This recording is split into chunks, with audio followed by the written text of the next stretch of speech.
Welcome to Toffee TV. This is the final word on the Dresden Cup. Thank God for that. Yeah, 2 games, 2 days. Friday night we played Dynamo Dresden.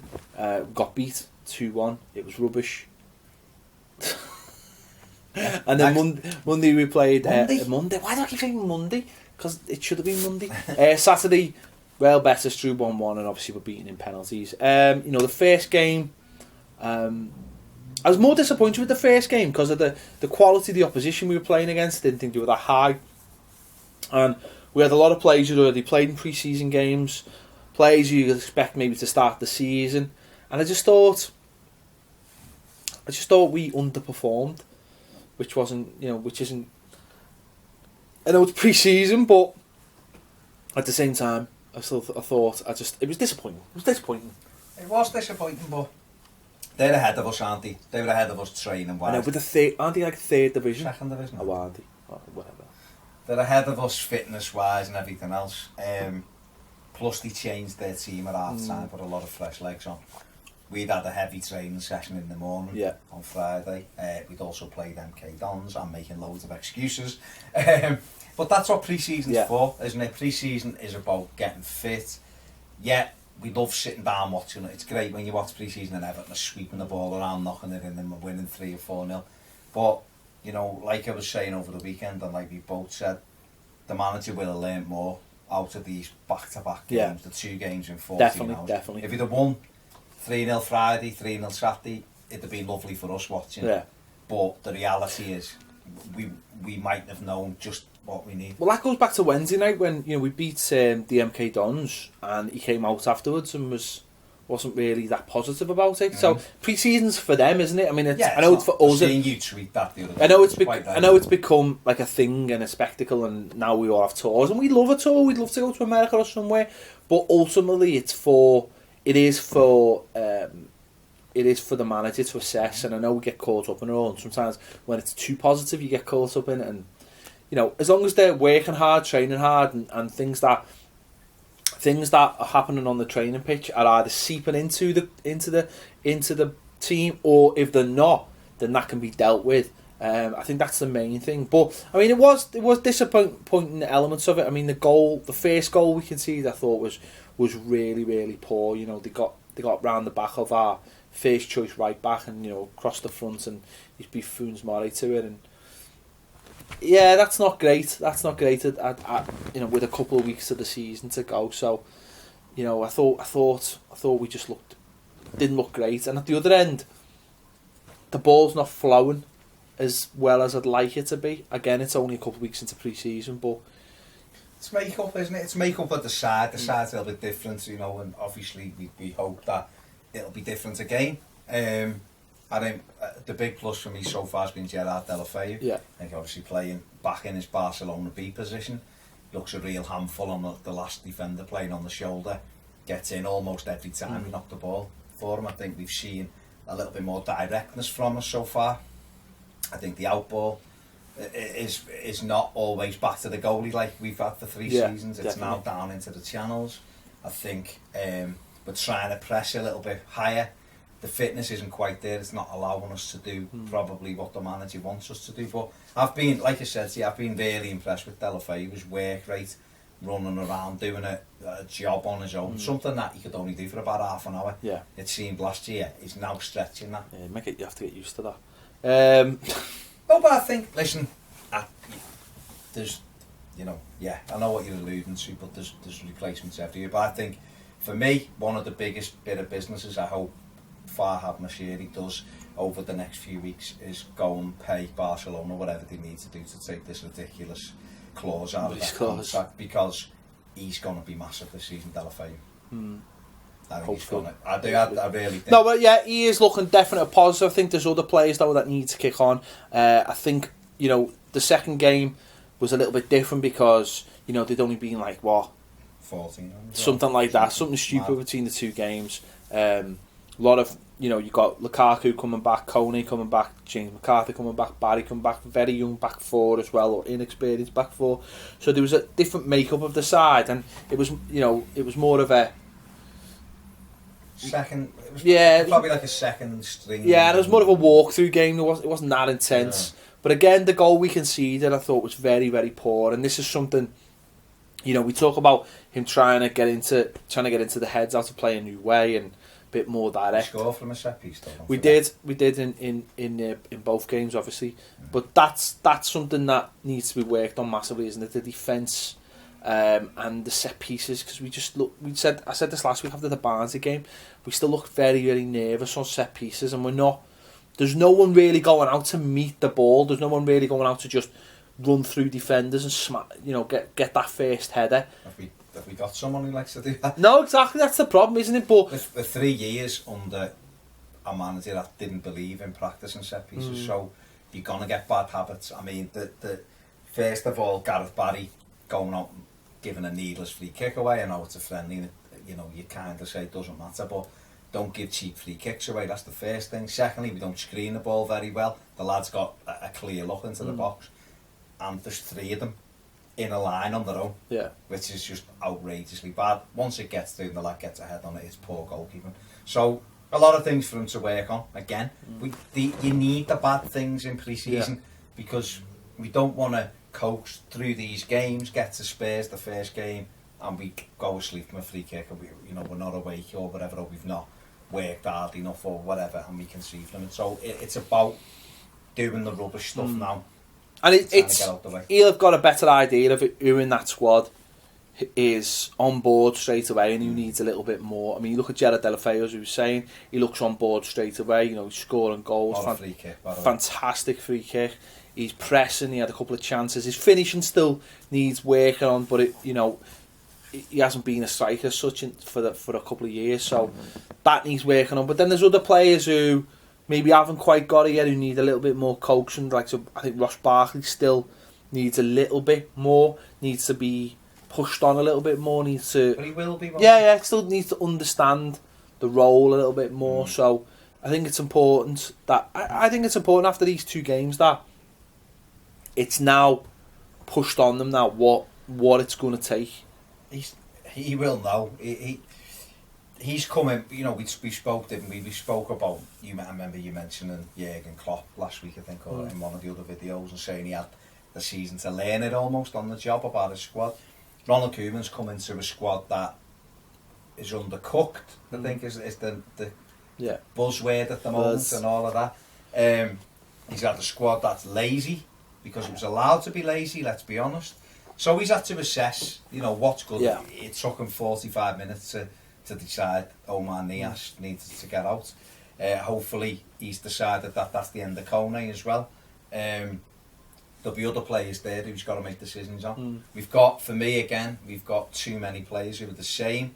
We're overloaded with wingers and centre midfield players and left backs. We've got 1 right back. We might have a goalie in there somewhere. We've the centre halves. One looks like he's about to jump ship. Yeah.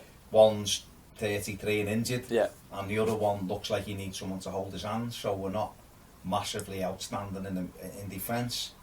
And I think, you know, up front we're light anyway. Even if Lukaku stays, hopefully he does stay. Even if he does stay, we need at least 2 new centre forwards, and that's even with having Gerard Deulofeu playing up there. I think another plus for me has been, I think Kevin Morales has been a plus. He's still hit and miss, but I think these might be able to get something out of him. I think Tom Davis looks like he's part of the squad already. You know, being impressed with him, and I think Mason Holgate has been one for me who surprised me. Don't think at centre half he's ready. He's too slight at the minute. But I think definitely at right full back he could give us that little bit of backup. You know, to Seamus Coleman, because we haven't got anybody who can offer. And I think he's done well. He puts a great ball in, put some great deliveries in against Dresden. So I think he's been one who will come away with a lot of plus points. Yeah, but it's going to be a big week now, isn't it, for those other players like Barry McCarthy? They're really, you know, they're a couple of weeks behind for different reasons. I mean, Cleverly, he's another one. You know, Tom Cleverly. Yeah, I mean, he's one that I think he can learn a lot from this manager. I think he can He'll adapt the style. He's a fighter. You can tell cleverly wants to play. Flashes the ball really well. Yeah. Probably, It's whether he's mobile enough, whether he's fast enough, but he's got an engine on him, he's got a drive on him, and I'm sure he wants to succeed. He might be one that takes a little bit more convincing than others, but last season he was like a pretty passer kind of player, but we can see that we've seen in games where he can put his foot in and get about, and I suppose it's his job to now convince the manager. I think he can play fullback as well. Yeah. I do. I think that he puts a tremendous delivery in. I think he'd work hard enough up and down the pitch. I think he would want to be playing those balls down the line. And I think one for me is Aaron Lennon. I think he's had the spells he's had at the club. He's had pockets where he's been. You look at him and go, "How's this kid not playing every single week?" And then he dips into seeing why Spurs were quite happy to sell him. But he's a funny one because he actually fits the bill. He does close down, he does get about, he will chase and harry. So there might be a role for him, but it's almost like creating that role and knowing what to do with him. I mean, he's come on. He played high, didn't he, against Dresden? He played on the left high or coming on to the right. He came on as the centre forward on. That's not as well, Betis. is it?